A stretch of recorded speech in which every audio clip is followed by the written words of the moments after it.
Good morning. What's up, my fellow GM owners? I would just like to say a lot of y'all do not seem like real car guys. Y'all just see a car and y'all just say something crazy like with prices and trades, and I think I'm at the point where I don't want to trade nothing, because some people say some unreasonable, stupid stuff, and some people just shoot offers, and it be really, really crazy, man. Like, it's funny. I just be laughing, man, internally, but in real life, man, it's kind of funny, man. Look, there it goes, lighting up. Told y'all it was intermittent. But I'm telling y'all, the very first time I started this car, like the first 3 times it was working. But yeah, just want y'all to see that cold start.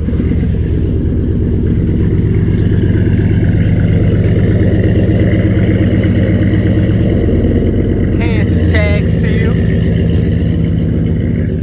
But yeah, man, people just say crazy numbers and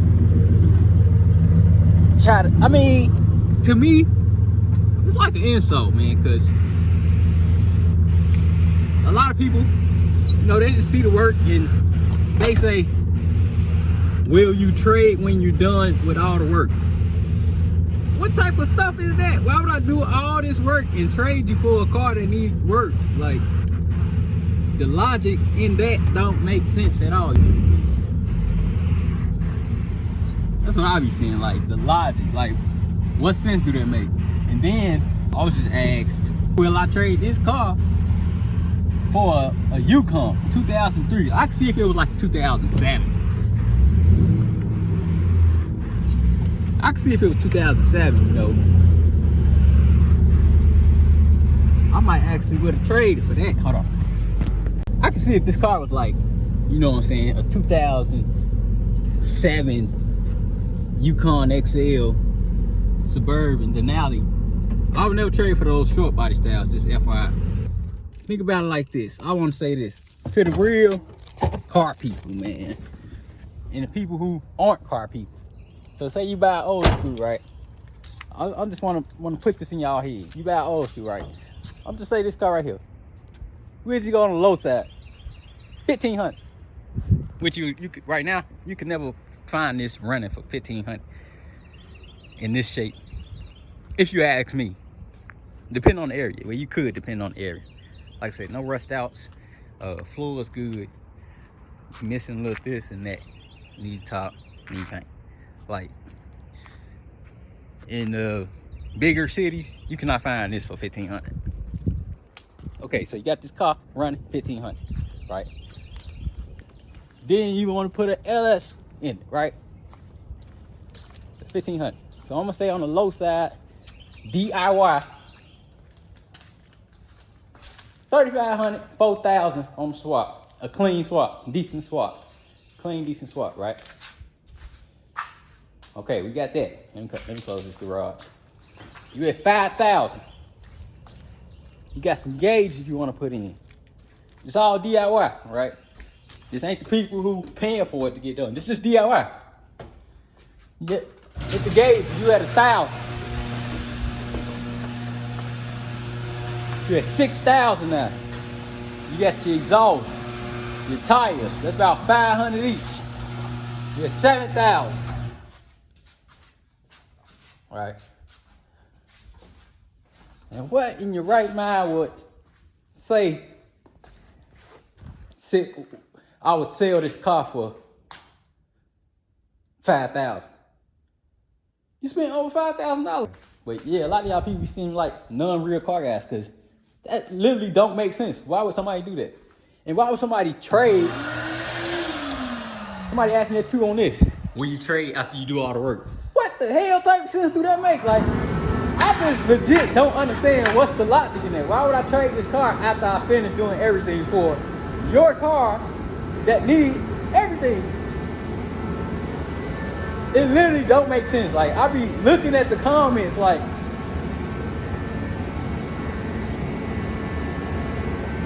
is this guy serious? I just don't understand it. we back today on the gold box.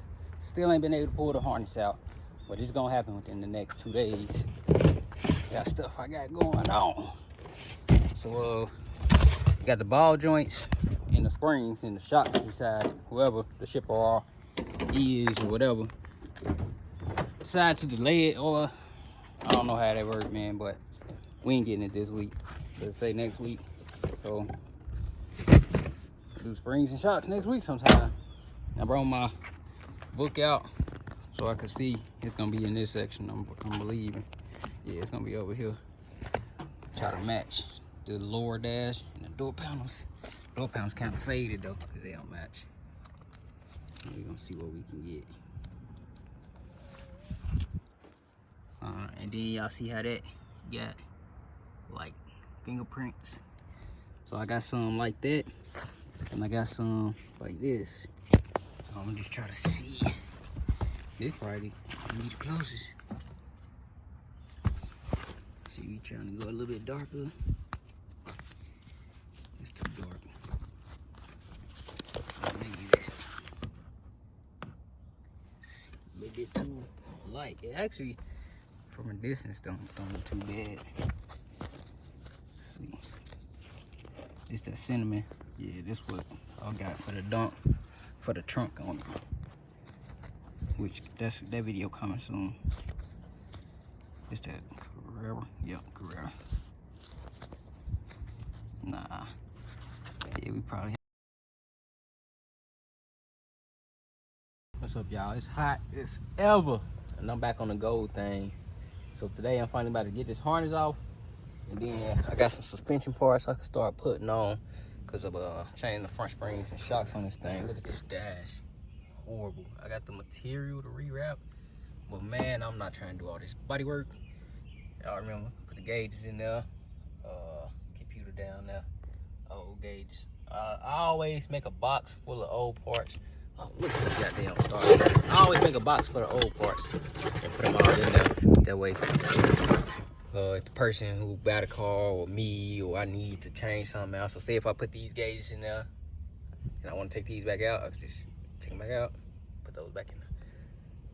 Every car got their own box full of stuff that came in and out of the car. So put this in the driveway so I can swap harnesses so we can get ready to change the transmission on this thing. Yeah, yes sir. Get up the driveway, man. So this going 4L60E. So I gotta put the harness on for it for the 4L60E. And then this harness is gonna go on a turbo box Chevy. I mean turbo don't. The turbo 400 don't need nothing electric on there. Man, I'm sick as a dog, man. Y'all probably can hear it. This time it's a summer cold. But yeah, let's get this thing off, man. Like I said, fairly quick.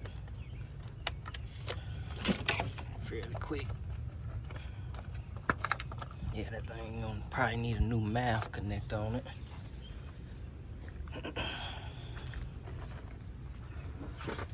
No, I don't sell harnesses. I don't make harnesses. I don't do nothing with harnesses.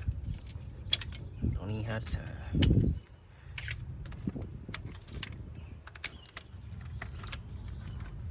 Things sound good though, don't it? Got a header bolt hanging out and two missing in the back. Be them Chinese header bolts, man. I'm gonna give you some ARPs for this joint, probably.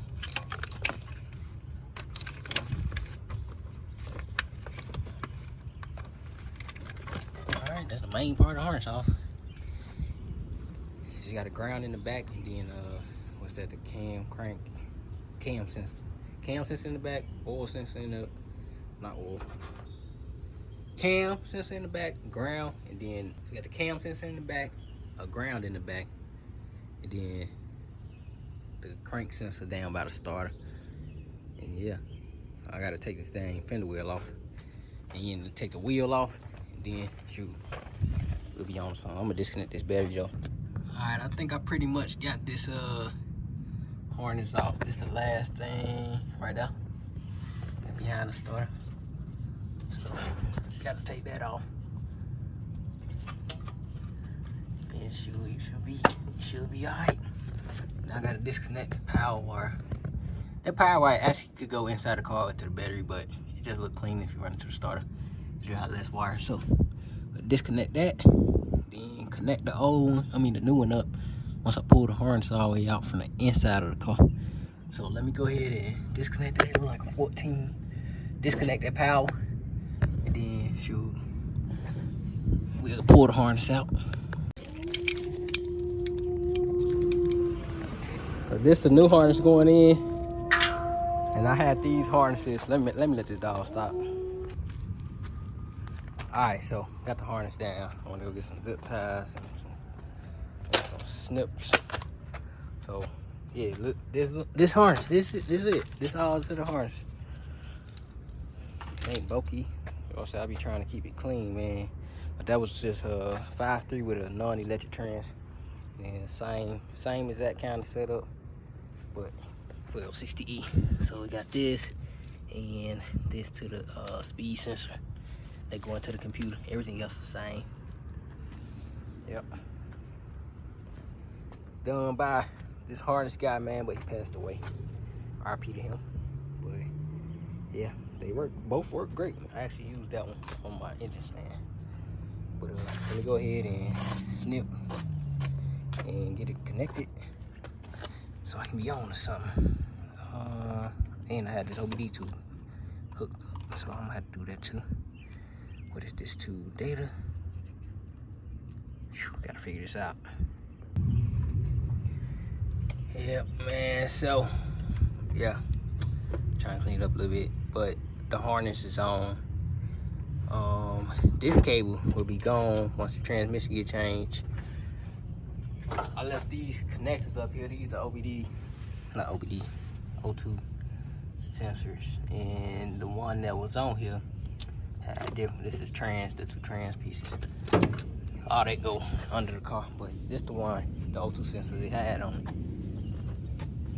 So I gotta get some more O2 sensors, and then wire it to the car, which I'm about to wire it to the car right now. It's only like 3 wires, and connect the ground on the motor on the block in the back. It'll be back rolling, but I don't know how good it's gonna run without the O2s and the coolant, because I changed this coolant sensor to make it work with the factory gauges, and it worked, didn't work, and just stopped working altogether. So I just gotta change that back to a OEM style, GM truck style sensor. So it is gonna run. I just don't know how good. I know that it need the coolant sensor to know if it's warm and all that, so it might just idle real high because it don't know. But it ain't leaving out the yard, it's just going back and forth in the driveway. But let me go ahead and run my 3, 4, 5, 6 wires. I gotta connect check engine light with OBD2 back to get the gauges back working. Then got 2 right here, and I think that's it. Then the ground in the engine bay. Alright, the harness all the way on, man. Look at the dump. Oh my god, I just want to drive it. Harness all the way on, man. Let's see what it crank like. I'm gonna have to get this piece. Another one y'all see is coming up. See, like it ain't holding it down all the way, and it's coming up. Had to replace this bottom piece on that. But like I say, it should crank. Might idle real high, cause it need 2 of them things to make it idle right. But let's see.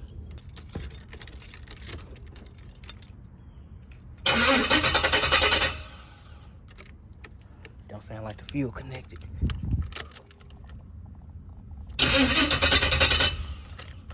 Hold on, don't sound like the fuel connected. I don't hear the pump coming on. It was missing a 15-amp fuse for the fuel pump. That's what it was.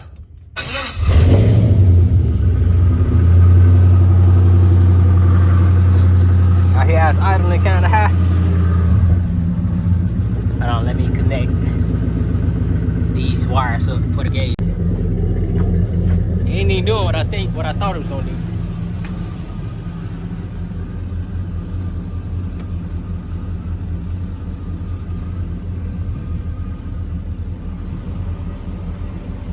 They have the fins cutting on and all that. They don't know what it is. Alright, now I'm about to jump on the front springs and shocks. If the ball joints, my phone on 2%, so if the ball joints bad, then I'm gonna end up replacing it. If they're not bad, then I'm not gonna even touch them. But yeah, I'm finna go ahead and start zip zapping and getting that stuff down since I got it back running. I cleaned up the rest of the wiring once. So with the motor and trans the way it's set for L60E, to use it, I'm gonna have to push the motor and trans setup straight up 2 inches. So I might end up changing those to the same mounts I'm using on the turbo joint, so I know that they solid 100%, no crazy games or nothing. And then the exhaust, I gotta get extensions, or basically like some couplers.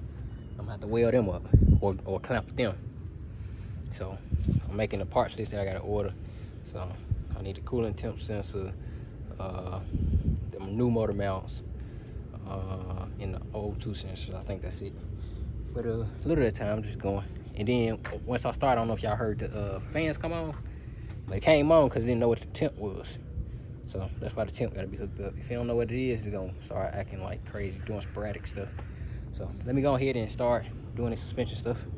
And then probably tomorrow I'll cut y'all on, show y'all where it's at.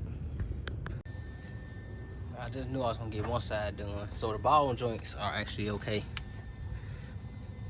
You don't hear no clanking, barely any movement. You gotta force it to move, so it's still good. If it ain't broke, don't fix it. Now this mother here, boy, I just brought out my weld. I just turned it all the way up. I'm finna try to blow through with it with the welder, man, cause I tried to grind it. I don't want to take the control arm off and mess the alignment up, which I did that before on mine's white one. So I would rather just use a plasma cutter, which I need some new tips for, or the welder. Just turn the welder all the way up and blow through that sucker. I'm gonna put my head on and try to just blow through it. Man, I wish I would have thought of that in the first place. I would have been done with this side. But you know, you gotta trial and error this stuff. And this happened before. It's not gonna do nothing. It's just the rubber. It'll even rinse off the flow good. Yeah, it'll even rinse off the flow good. I did that before. So damn, I need my shop vac. It's in the shop. We'll hook up the air compressor, but it's kind of late. All right, I'm about to drop it down, man. Got the spring in, shock on, finally. It always take me a minute, but this is like one of the fastest times it ever took me. Let's see. This is an OEM shock, too. Everybody wants the truck shocks and stuff.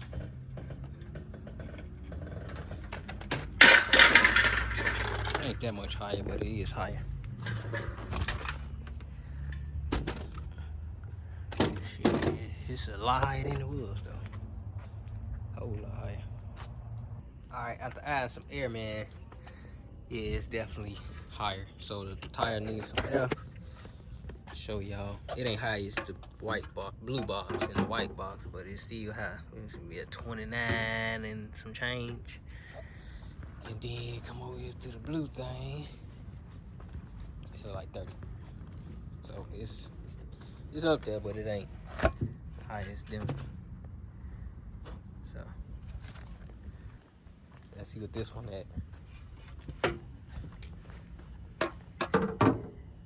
29 still. But this one got some bigger tires. So that's probably why I said 29. It got 225s on it. But look at the gap. You got 205s. But look at the gap. Yep. I'm gonna air up the rest of the tires. And then I'm gonna disassemble the other side. And then, yeah, I'm not recording the other side. I'm just go ahead and knock it out. I ain't doing it tonight though. I'm gonna take it apart tonight and put it back together in the morning. So air up these tires and break the other side down. I'm going to the house. It's like 12:30.